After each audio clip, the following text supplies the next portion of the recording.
Page 13, Chapter 2, Shoshana Weber. Shosh 466. Hey, little bro, wanna smile? J.W. Piano Man. Question marks. Shosh 466. Alpha rat took a header off his roof and almost killed himself. J.W. Piano Man. By almost, you mean? Shosh 466. Sorry, still alive, but supposedly messed up. Just got out of the hospital yesterday. J.W. Piano Man. Any chance beta and gamma rats fell with him? Shosh 466.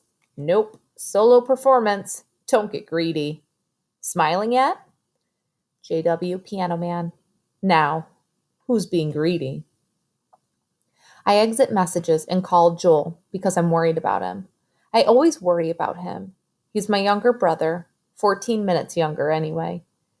But if the thought of Chase Ambrose falling off his stupid roof into his stupid head doesn't bring a smile to Joel's lips, then something is seriously wrong. Besides the usual, I mean. Hey, he answers. Even in that single syllable, I can pick up the discouraged tone in his voice. He's angry and homesick, and who can blame him? It's not like going away to boarding school was his first choice, or even his 20th. Is Melton getting any better, I ask, almost afraid to hear the answer. That's Melton Prep and Musical Conservatory in New Britain, Connecticut. What can I tell you? It's exile. I don't argue with him. How can I? Joel's a talented musician who belongs in a place like Melton. But that doesn't change the fact that he'd still be at home starting 8th grade in Hiawassee if it weren't for what had happened. How are the other kids? Okay, he replies without much enthusiasm. All losers, just like me. I'm probably not going to get picked on, if that's what you mean. There are no pickers here, only pickies. That bugs me. You're not losers. You're there because you're winners. You have talent. There's a reason why I can't live in my own town, and it has nothing to do with playing the piano. It's Alpha Rat, and you know it. If he fell off a skyscraper instead of his own roof, I'd be on my way back home right now. I have to let that pass, because it's the bitter truth. Chase Ambrose and his 2 disgusting friends hounded my poor brother out of town. The thought of it amazes me, even though I saw it all happen. I still can't figure it out. Chase isn't Darth Vader or Voldemort. He doesn't have the Force or dark magical powers, and yet he, Aaron Hakikaman, and Bear Bratsky made Joel's life so miserable that my parents had no choice but to find him a school in another town. We tried to fight it. My dad spent so much time in the principal's office that it would have made sense for him to leave a change of clothes there, but nothing could be done about the bullying. Most of the time, there was no way to prove who was doing it. A random foot tripping Joel up in a crowded hall, a shoulder rammed into his chest that sent him sprawling. Sorry, man, didn't see you.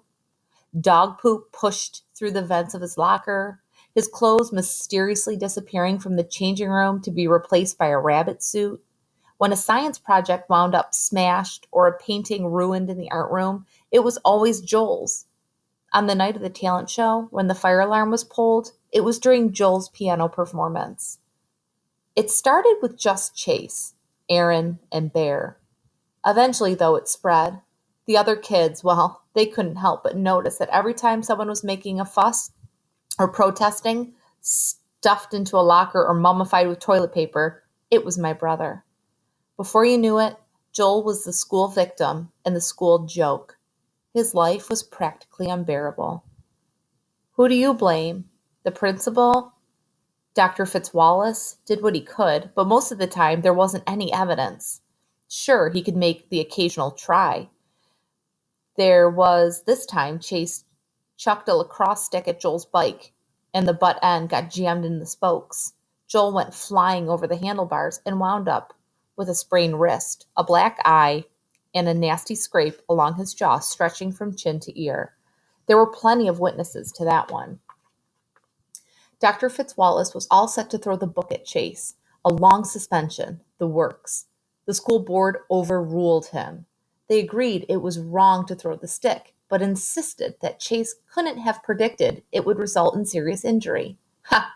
The real reason that Chase was the town's the real reason was that Chase was the town sports hero and the son of the last town sports hero. Chase's dad had a lot of admirers on that board, and my family didn't. The only time anyone was able to pin something on those three idiots, it had less to do with my poor brother than the fact that it cost the district money. At the big open house in May, Joel was invited to play the piano. He's by far the best musician around here, even if none of the other kids appreciate it. Anyway, Chase, Aaron, and Bear planted 6 cherry bombs inside the school's baby grand, timed it for the middle of the performance. I can still hear Joel scream when the big firecrackers went off, splintering the wood of the piano. I think that's part of what makes him such an irresistible target for the Chases of the world. They know they can always get a reaction out of him. After that, Joel couldn't even walk down a hall without a bunch of football players making fun of how scared he was. We were all scared, but it's only Joel they remember. The irony is that the case against Chase had company. The irony that the case against Case and company had nothing to do with the attack on my brother. No, it was the damage to the piano that got the administration upset enough to bring in the police. The juvenile court sentenced Chase, Aaron, and Bear to community service at our town senior citizens' home, as if the elderly deserved that. You'd think Chase would leave Joel alone after that. It would have made sense. But sense has never been an alpha rat quality. So my parents found a new place for Joel, because as long as that bully was around, my brother would never be safe. Joel's probably right that if Chase had fallen off a skyscraper instead of just a roof, he'd be able to leave Melton and come home. Sometimes I feel like I should be up on that tall building, pushing Chase over the side. But that would make me no better than him. And I am better. Everybody is. The night before the first day of school, my dad always used to take Joel and me to Heaven on Ice, which is one of the self-serve frozen yogurt places. Even though Joel and I are twins, our dessert strategies are totally opposite. I get vanilla yogurt with just a handful of chocolate sprinkles. Joel prefers a thimbleful of yogurt and 99% toppings. It's a competition to see who can load up the most weight. I don't want to go this year. Come on, Shosh, my dad wheedles. It's a tradition. All your friends will be there. Not my best friend. He gave me a sad smile. You and Joel are best friends now? When he's home, you two fight like cats and dogs. He should be home now. I know Dad's trying to help, but I'm determined to be miserable. We've been over this a million times. This is the best thing for Joel. Whatever the reason he's there, he'll learn to love Melton for the music program. In the end, I let him talk me into going. Mom and Dad are worried enough about my brother. I don't need them stressing over me too. It's weird to be at Heaven on Ice without Joel. I see Hugo and Mauricia, and the first question they ask is how Joel's doing. The way they say it, it's like he's been shipped off to the moon, not Connecticut. I don't want to deal with the whole sob story again, so I changed the subject and asked them about camp. They both went to sleepaway this summer. Right when Hugo was telling me about his life and death struggle with a pup tent, I spot him, the jerk, the worst person in the world. Chase has a few small cuts and bruises on his face, although nothing like what I was hoping for. His left arm is in a sling, but that's about it. He's standing in front of the row of yogurt dispensers with a timid look on his face, like he honestly can't decide what flavor he wants. Isn't that classic? The kid who feasted on Joel, chewed him up and spit him out, can't make up his mind between strawberry banana and rum raisin? Too bad they don't have poison. He must feel me glaring at him because he glances up and catches my eye. He looks right through me at first, which is insulting enough.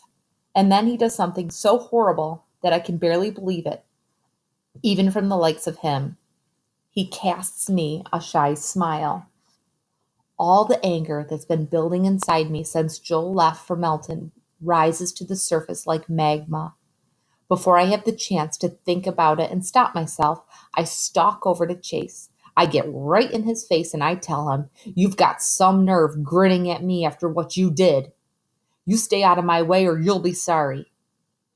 I take my beautiful vanilla yogurt with chocolate sprinkles, dump it out over his head, and sweep out of the store. My father's in conversation with one of the other dads and almost misses me storming past. "Done so soon?" he asks. Then he looks back inside and sees our family's arch enemy, dripping frozen yogurt and sprinkles all down his face, dabbing at himself with a soaked napkin in one free hand. "Car's around the corner," Dad mumbles, hurrying me away from heaven on ice. He's embarrassed, sure, but maybe also a little bit proud. And how do I feel? I thought there was nothing Chase could do to make me madder at him than I already am. Now I stand corrected. Every time I think about it, my blood boils a little bit hotter. After all the bad history that went down between him and Joel, I swear he looked at me like he'd never seen me before in his life, like he hadn't played a starring role in destroying my family.